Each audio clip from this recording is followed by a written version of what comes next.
Welcome to the explainer that is going to completely, absolutely shatter your perception of everyday cooking.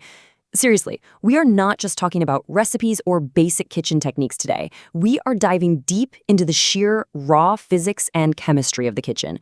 So get ready. Because every single time you turn on your stove, you aren't just making dinner. You are acting as a thermal engineer hacking a highly complex microscopic simulation. Think about this for a second. Why does a beautifully seared steak possess this complex, savory depth that a boiled piece of meat completely lacks? I mean, structurally, both contain the exact same amino acids, both contain the exact same water content, but the difference is night and day. The answer here is actually pretty dramatic. It's not just about taste. Cooking is a violent, high-energy chemical transformation. When you apply high heat, you are literally manipulating the kinetic energy of molecules, forcing them into entirely new, flavorful configurations through incredibly precise, controlled destruction. So, let's zoom in and take a look at Chapter 1, the microscopic culinary dance. We really need to see the chaos happening inside the pan. It all starts with a foundational principle you might have actually heard of, the Maillard reaction. Technically, it's a non-enzymatic browning process. But to really wrap our heads around the physics happening here, I want you to imagine a massively crowded dance floor. At room temperature, the individual molecules are just kind of shuffling in place. But as you turn up the heat, the music gets faster, the dancers begin to move with this frantic, aggressive energy. Eventually, they're moving so fast that they collide with incredible force, linking arms to form brand new, permanent pairs. We call these pairs melanoidins. These are the highly complex pigments that give you that incredible golden brown crust on toast, the richness of roasted coffee, and the savory crust of seared meat. Without this frenzied molecular dance, our diets would be entirely pale, bland, and honestly totally uninspiring. But here is the magic number, 140. For this specific reaction to trigger, temperatures must exceed 140 degrees Celsius. That's about 285 degrees Fahrenheit, just to overcome the activation energy barrier. And there's a catch. Moisture must be strictly limited. Why?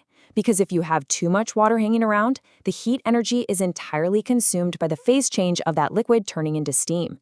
That phase change aggressively pins the surface temperature at exactly 100 degrees Celsius, and it literally freezes our molecular dance floor before those complex flavor bonds can even begin to form.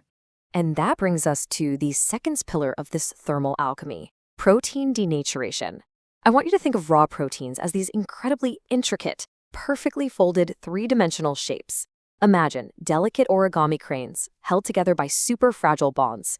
When you introduce heat, the kinetic energy causes these proteins to vibrate so violently that their precise folds begin to unravel. It is absolutely mind-blowing to picture. You are essentially watching a structural blueprint melt right before your eyes.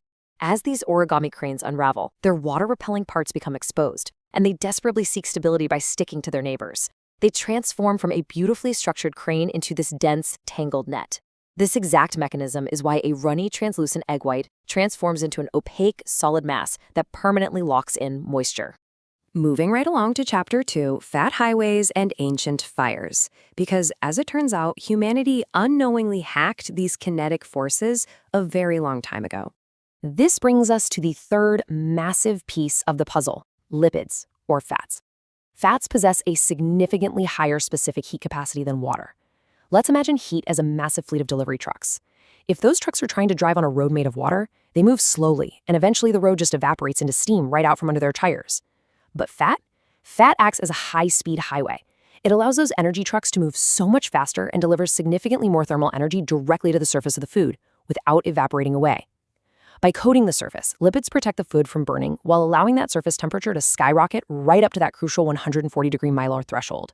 And this highway of heat literally changed human history. Thousands of years ago, early humans intuitively realized that roasting meat over an open flame provided a massive, game-changing survival advantage. You see, raw collagen in meat is like a braided steel cable. It is incredibly strong and highly resistant to our digestive systems. But when you subject it to slow, moist heat, those tough cross-links finally break. The protein relaxes into a slippery, easily digestible gelatin. This thermodynamic unbraiding drastically increased the availability of nutrients, giving early humans way more energy with far less digestive effort. And guess what? That extra energy is directly responsible for fueling the evolutionary expansion of the human brain. It's just profound when you stop to think about it. All right, let's get into Chapter 3, Searing Illusions and Physics. Get ready, because you are about to unlearn what might be the biggest lie in culinary history. Searing does not seal in the juices of a piece of meat. It just doesn't. It is a complete myth. Let the sheer shock value of that statement sink in for a moment. So if it's not a magical seal, what is it? Well, searing creates what we can call the dehydrated sponge effect. The violent heat actually completely dehydrates the surface of the meat. It forces those microscopic fibers to dry out, turn brittle, and become highly porous. The crust that forms is basically a sacrificial layer of carbonized and caramelized molecules. But here's the genius part. It acts as a massive sensory beacon for the human brain. The aromatic aldehydes produced are so unbelievably powerful that when you bite into this totally dehydrated crust, it overstimulates your salivary glands, literally tricking your brain into perceiving moisture. It is a brilliant, delicious sensory illusion. But pulling off that illusion, that requires an absolute masterclass in the physics of heat transfer, because the physics literally dictate the entire outcome of this molecular reconfiguration. Think about the tools at your disposal. First, you've got conduction. That's the direct physical transfer of energy. Imagine a screaming hot cast iron pan physically transferring its kinetic energy right into the food. Then there's convection. This is where moving air or liquid carries energy to the surface. Think of the swirling, intense currents inside a circulating convection oven, wrapping the food in heat. And finally, radiation. This is the direct delivery of intense infrared waves, like what you get from a top-down broiler or a bed of glowing white-hot charcoal. Now, a true master practitioner carefully orchestrates these three modes in a very specific, deliberate sequence. Let's say you have a massive, thick cut of meat.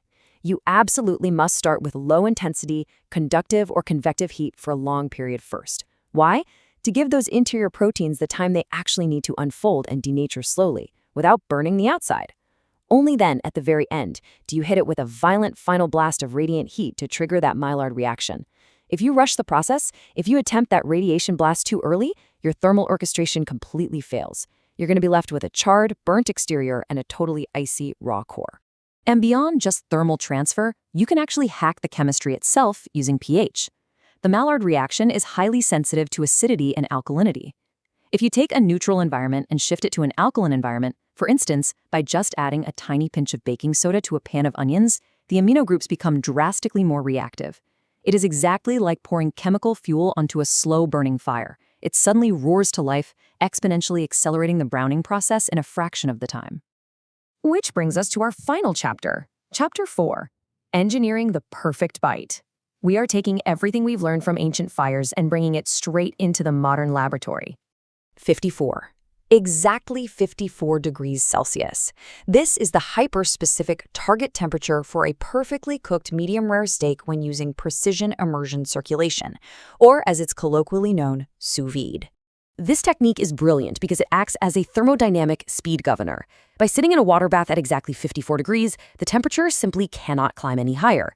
You completely eliminate all the high-variance chaos of a hot stove, ensuring every single molecule is cooked to the exact same state of tenderness without ever overshooting the denaturation phase.